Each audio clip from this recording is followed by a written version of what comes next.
ఈరోజు నేను చాలా టేస్టీగా ఉండే కద్దు కీర్ చేయబోతున్నాను. చాలా టేస్టీగా ఉంటుంది, చాలా ఈజీ ప్రాసెస్ కూడా. ఫస్ట్ సొరకాయని ముక్కలుగా చేసుకొని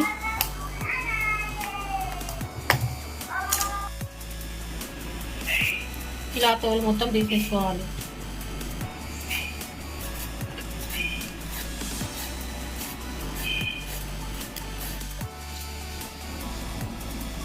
సొరకాయని ఇలా తురుముకోవాలి మొత్తం.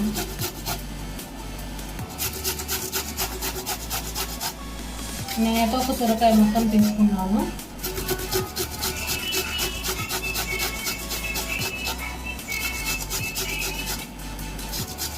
మధ్యలో పీచుని రానివ్వకూడదు. సొరకాయ మొత్తం ఇలా తురుముకున్నాక ఒక గిన్నెలో కొన్ని నీళ్ళు తీసుకొని స్టవ్ మీద పెట్టుకోవాలి. నీళ్ళని 2 నిమిషాలు వేడవ్వనివ్వాలి. నీళ్ళు ఇలా వేడాక సొరకాయ తురుము మొత్తం ఇందులో వేసుకొని 2 నుండి 5 నిమిషాల వరకు ఉడకనివ్వాలి.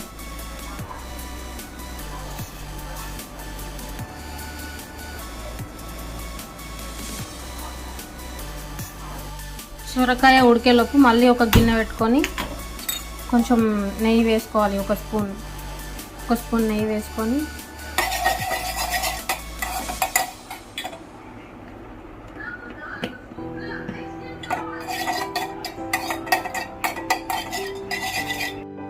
నెయ్యిలో డ్రై ఫ్రూట్స్ని ఇలా రోస్ట్ చేసుకోవాలి. చిన్న చిన్న ముక్కలుగా కట్ చేసుకొని రోస్ట్ చేసుకోవాలి. జస్ట్ 1 మినిట్ వరకు రోస్ట్ చేసుకోవాలి.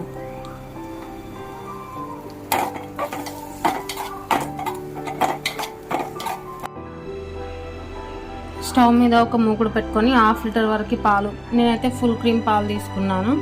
ఫుల్ క్రీమ్ పాలు తీసుకొని 1/2 లీటర్ వరకు వేడి చేసుకోవాలి. సొరకాయ ఇలా అయ్యాక స్టవ్ ఆఫ్ చేసుకొని వాటర్ మొత్తం స్ట్రెయిన్ చేసుకోవాలి.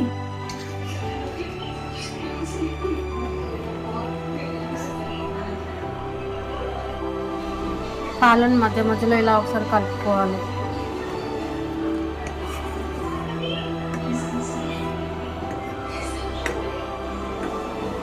సైడ్లకు పట్టే మిగడ అంతా తీసేసుకొని కలుపుకోవాలి.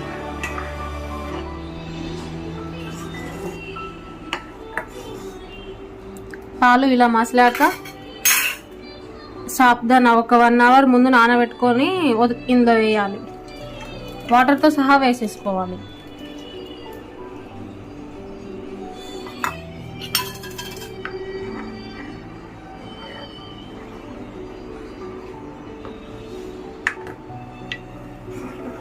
సాబ్దాన ఒక 5 నిమిషాలు ఉడికితే సరిపోతుంది, ఎందుకంటే 1 గంట సేపు ఆల్రెడీ నేను నానబెట్టుకున్నాను.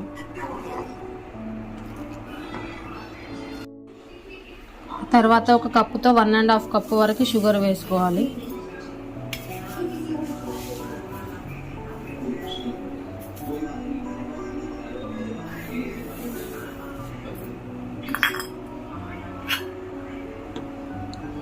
షుగర్ కలిసే వరకు మొత్తం ఒకసారి కలుపుకోవాలి.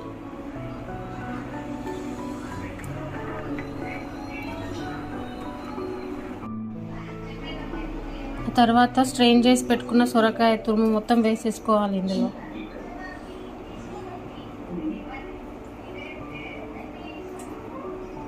మొత్తం ఒకసారి కలుపుకోవాలి.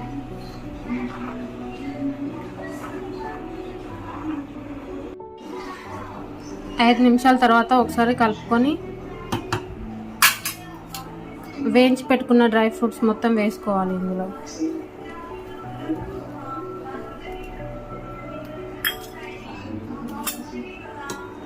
మొత్తం ఒకసారి కలుపుకొని స్టవ్ ఆఫ్ చేసుకోవాలి. ఇలా అయ్యాక ఖీర్ మొత్తం చల్లారినాక ఒక గిన్నెలోకి పోసుకొని ఫ్రిడ్జ్లో పెట్టుకొని కూల్గా తింటే చాలా బాగుంటుంది.